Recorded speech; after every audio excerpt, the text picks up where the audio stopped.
If you've been struggling with a single leg deadlift motion, I'm gonna show you an exercise here with a furniture slider that I found to be super effective for cueing this motion. Now, the key here, in my opinion, is if you're doing a single leg deadlift and balance and control is the intention, being able to have that back foot up off the ground is important, because I've taken off a base of contact, which makes things more unstable and the intention of balance, right?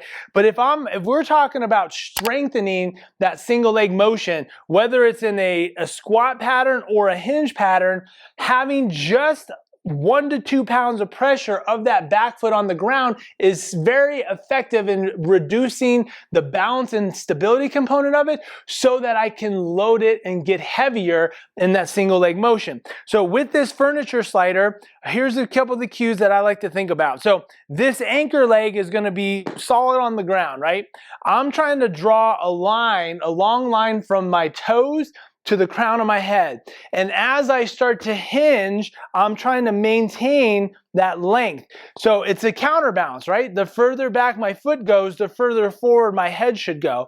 And it's basically just my whole body pivoting and articulating and tipping over that one leg that is anchored to the ground, right? So again, a few motions here. I'm gonna slide this back as I reach forward, super long.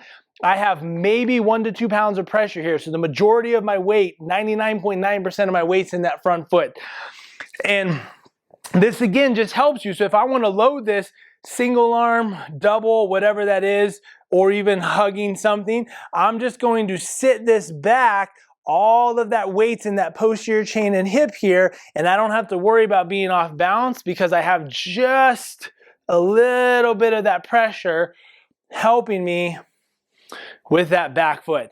Now, you can utilize this as just a patterning exercise if you don't know how to do it, and then build up to something else where I might, reach back and just touch the toe.